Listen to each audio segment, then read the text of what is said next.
Assalamualaikum warahmatullahi wabarakatuh. Kembali lagi di channel saya Julpa Alfiadi. Dan jangan lupa di subscribe, like, dan komen, dan di share di teman-teman. Kali ini saya lagi ngerjain bongkar transmisi Mitsubishi Outlander. Nah ini kendalanya kalau buat jalan angkatan awal agak getar atau nyendat-nyendatan. Biasa kalau penyakit CVT ini transmisi CVT ya, kendala kalau angkatan awal itu dia itu agak endut-endutan. Ini kita bongkar dari atasnya dulu. Kita cek sampai awal sampai akhir. Tonton terus di channel saya Julpa Alfiadi, dan jangan lupa di subscribe, like, dan komen, dan di share di teman-teman. Ini saya lagi buka mekanikalnya ya, apa aja yang janggal kok bisa ndut-ndutan. Kita cek dulu. Ini kita buka rantai pompanya. Ini kita angkat. Ini gear rantai buat mompa olinya. Ini kita buka dulu baut 12, proses pembukaan mekanikal.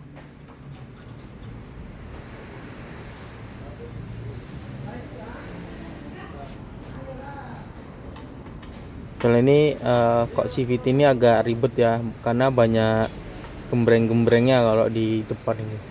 Kalau Nissan ini transmisinya sama kayak Nissan X-Trail, Serena, T32. Yang ini yang model T31 kalau yang ini transmisinya. Kalau di X-Trail mirip T32 di T31. Ini dudukan input. Ada teflonnya, itu juga kita cek. Ini saya cek ternyata aman. Ini nggak ada yang janggal ya. Teflon bawaan pabrik ini biasanya masih bagus, jarang bermasalah. Kebanyakan itu di input, tapi kita cek dulu apanya. Dan saya cek ternyata masih bagus. Dudukan teflonnya itu juga masih bagus. Ini majunya ya, input ini kampas maju. Jadi kalau angkatan awal dia itu pengguna kampas ya. Ntar kalau udah jalan dia itu baru pakai CVT nya. Ini mangkok kampas mundur. Ini kampas mundurnya.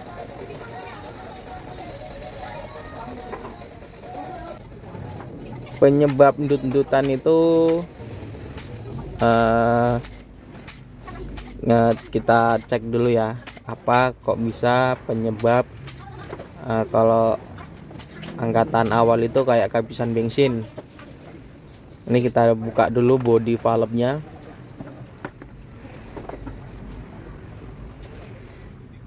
Ini orangnya bekas ngeflash ya, kan udah ada gejala terus di flash, tiba kok masih ada. Jadi minta dibongkar, dan ternyata panbelnya itu, CVT nya itu ada yang rontok. Ketahuannya dia itu nyangkut di filter, tapi cuman satu ya. Tapi saya lagi ragu gitu. Awalnya itu nggak kita buka semua, tapi karena ada serpihan baja CVT nya itu, jadi kita buka. Awalnya itu cuman kita ngecek yang di kampasnya itu, sealnya itu. Bisa juga dari situ penyakitnya, karena penyakitnya ini beda-beda. Kita dulu pernah ngalamin majunya itu berat, kenanya juga dipompa di kampas.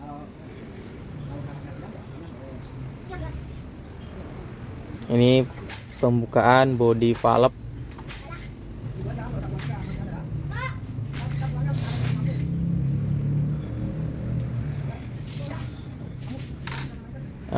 Ini body valve-nya ini susahnya ini karena ada super mutunya itu ya, jadi agak lumayan rumit. Super mutu itu yang ada hitam-hitam itu, yang soketnya warnanya hijau yang gede. Selesai body valve-nya, ini kita buka sealnya. Ini pernya dulu kita buka. Ini mundurnya ini ya, per mundurnya.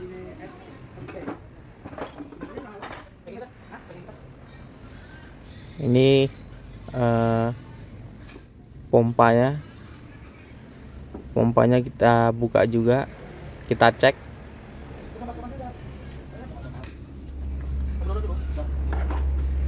Kalau pompa itu wajib, mau di AT mau di CVT. Kalau di CVT itu wajib banget. Kalau di AT ini wajib dibuka. Kalau di CVT kudu dibuka. Kalau AT ya tergantung kerusakannya di mana. Tapi kalau saya tetap saya buka, saya bersihin.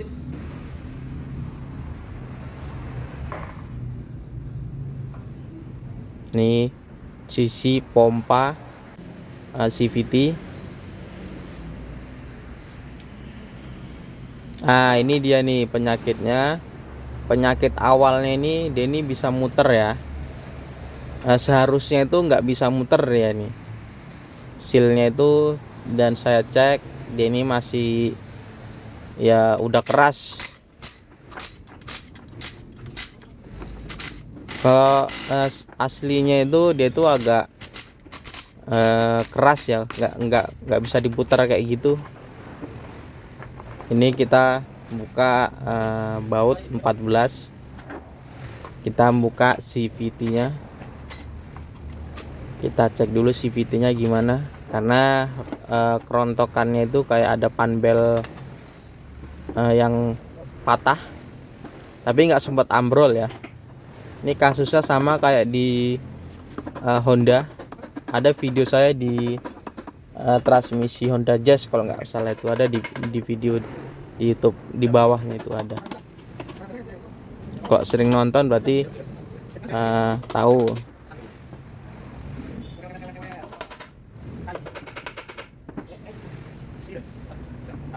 Ini masih ori, jadi agak susah ya kalau dibuka karena masih karat, noknya itu ada karatnya. Ini udah kebuka CVT-nya. Kalau dari sisi luar ini aman ya, kayak kelihatan masih bagus. Dan ternyata ini kita cek lagi.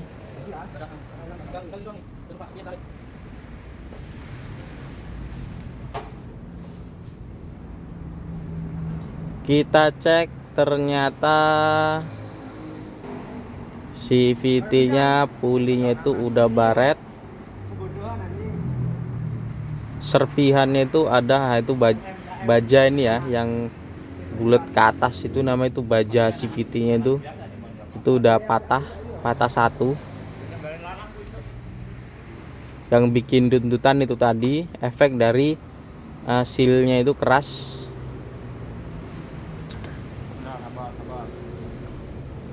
Ini baret, ini juga kita ganti ntar ini pulinya ya. Kalau gini nih udah nggak bisa kepake lagi, wajib kita ganti.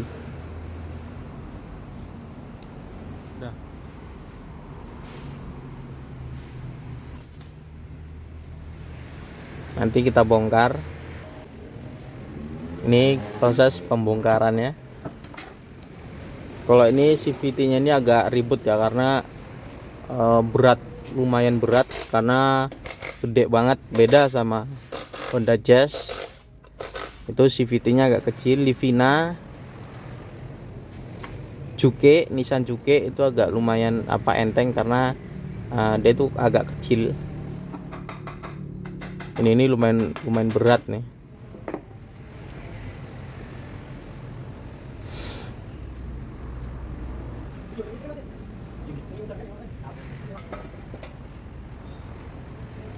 Ini kita buka panbelnya. Ini juga membuka panbelnya juga agak rekoso juga.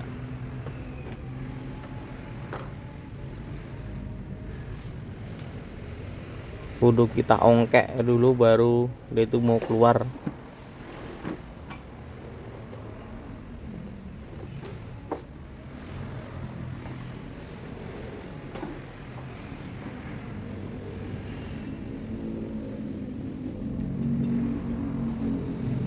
Ini kudu kita tarik. Biar apa? Supaya ditarik, biar supaya dia itu puli yang panjang itu biar masuk ya CVT-nya ya.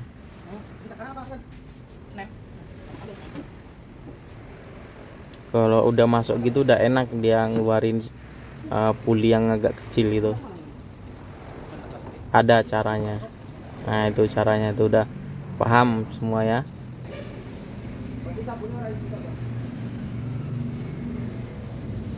Ini penampakan CVT-nya.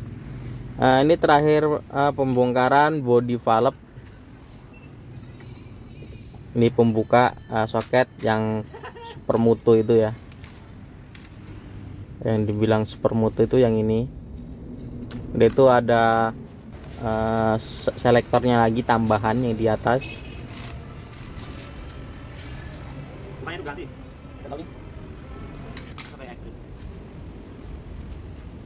Ini solenoidnya.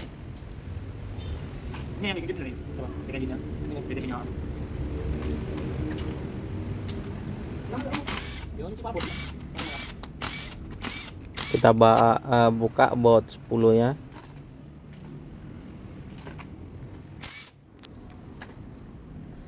Dia ini cara kerja body valve nya ini perpindahannya di kepala bodi ini ya, karena kepala bodi ini ada apa namanya, palepnya itu ada pernya, jadi kayak ibarat kayak mompa gitu dia.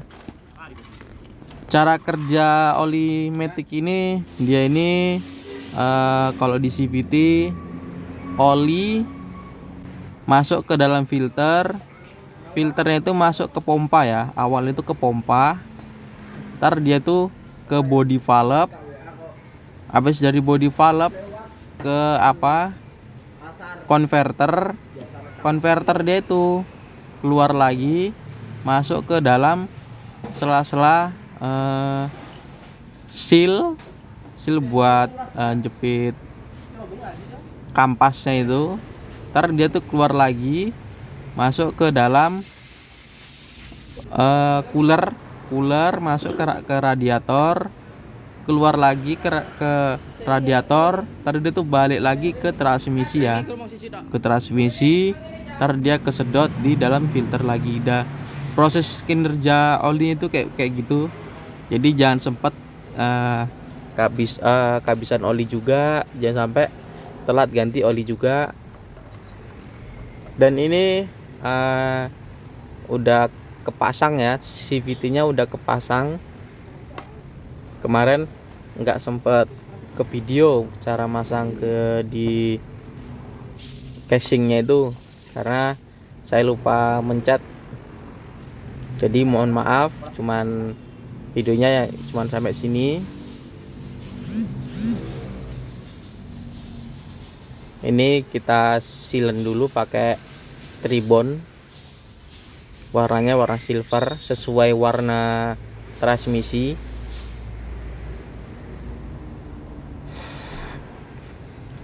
Kalau lem asli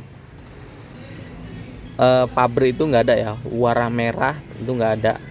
Ada warna merah tapi nggak asli pabrik.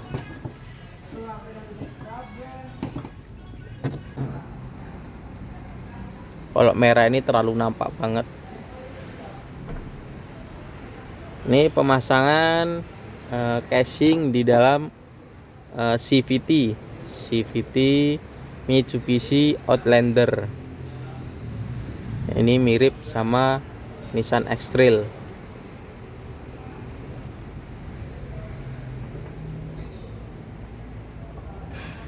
Ini kita pasin, yang agak susah nih ngepasin handle P,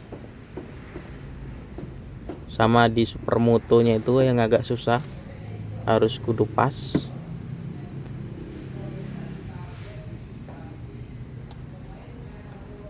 Ini udah masuk.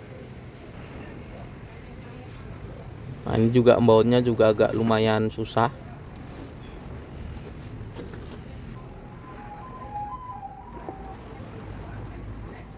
Karena nggak di mobil yang lain bisa dibolak-balik.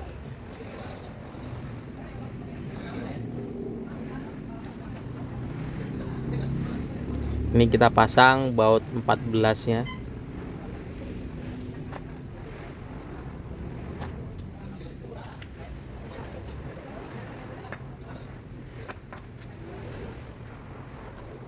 Ya, kalau yang mau tanya-tanya silakan tanya, ntar saya jawab. Bisa di kolom komentar, bisa di dalam video. Paling kebanyakan di dalam video ya.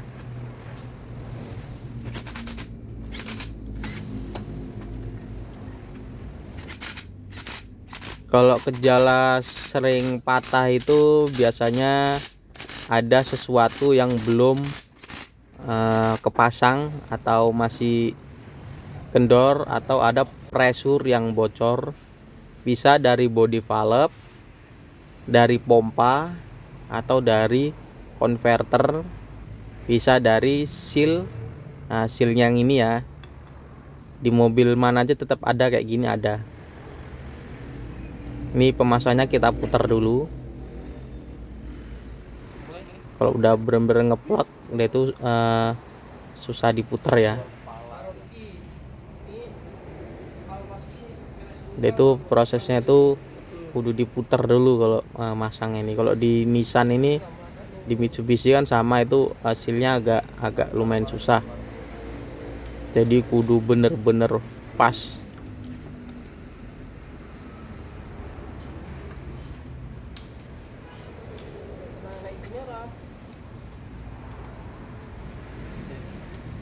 Ini kita press pakai obeng ya, pakai obeng min.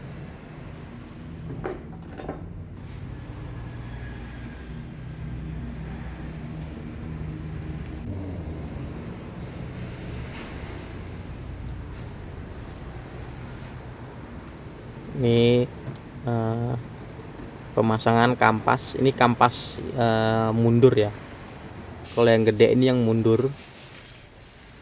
Kalau yang maju itu yang di input. Intinya kalau angkatan awal itu dia itu pengguna kampas dulu. Ntar kalau udah gigi 1 atau 2 itu udah mengguna CVT.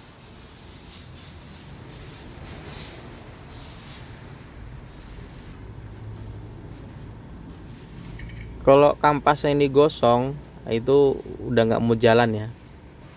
Dia itu mau jalan tapi suka ngelos-los gitu. Kalau gejala CVT itu kalau CVT patah biasanya itu ada kayak hentakan sedikit, kayak sekira mobil normal, tapi dia itu nggak mau jalan.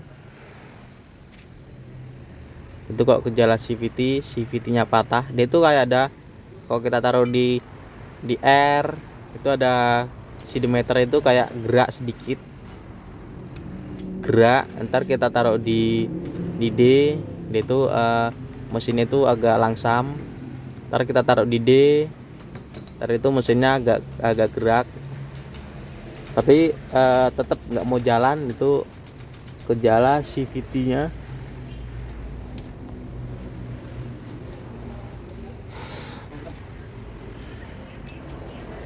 Ini mechanical-nya udah selesai kita pasang. Itu inputnya ya. Pemasangan input juga jangan terlalu ngasal masang, kudu pas teflonnya, dicek kembali teflon. yang paling banyak ini di input itu banyak teflonnya, kudu hati-hati.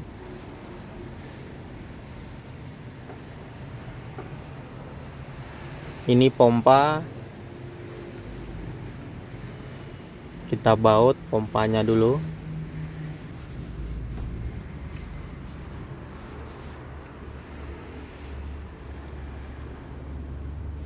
Ini pengguna L8 kalau nggak salah ya. Baru baut 12-nya itu kita pasang. Lanjut baut 12-nya ya, kita impact biar cepat.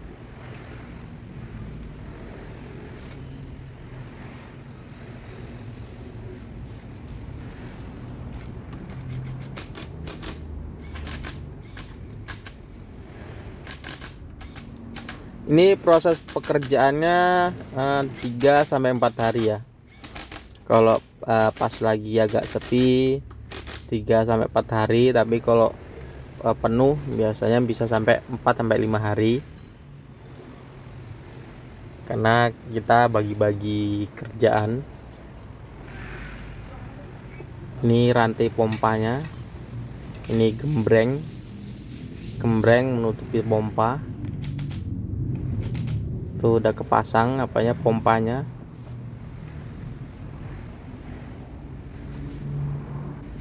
Ini kita pasang body valve-nya dulu, karena kita ngecek yang di supermotonya itu kudu pas.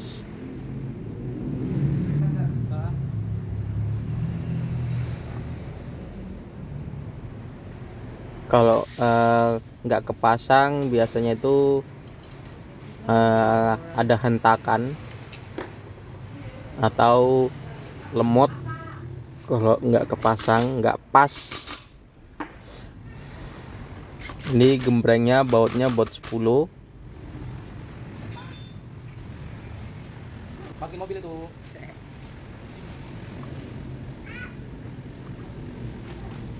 Ini pompanya itu kayak gini ya. Itu pakainya pakai rantai.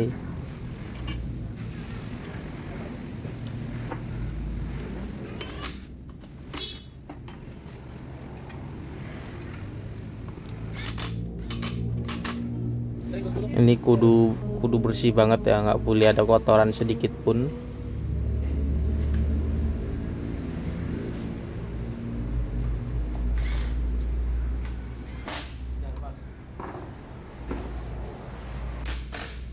Ini kita baut 10 pompanya.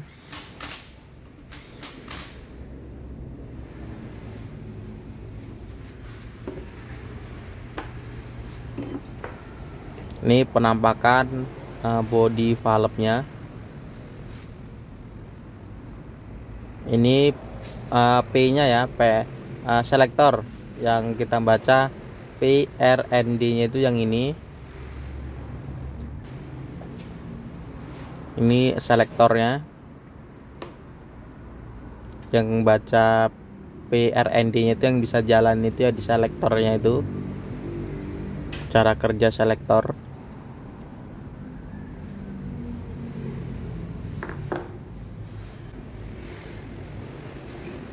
Filternya kita ganti baru karena filter bawaannya ini udah kemasukan serbuk-serbuk CVT yang patah itu. Sebenarnya bisa kita pakai, tapi nggak jangkau karena ini kecil ya filternya. Jadi kita ganti. Ini pemasangan gardan. Ini penghubung yang kalau bunyi transmisi bunyi, dia itu mau di Alphard atau di X-Trail, itu gigi penghubungnya ya yang kita pasang terakhir tadi.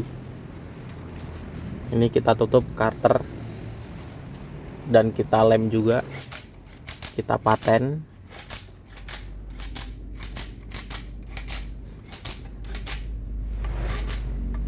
kita impact baut 10.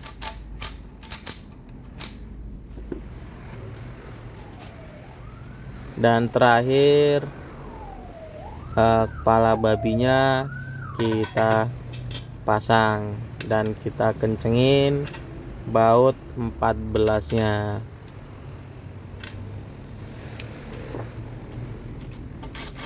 Selesai perakitan kita dari bongkar sampai ngerakit. Terima kasih yang udah nonton di channel saya.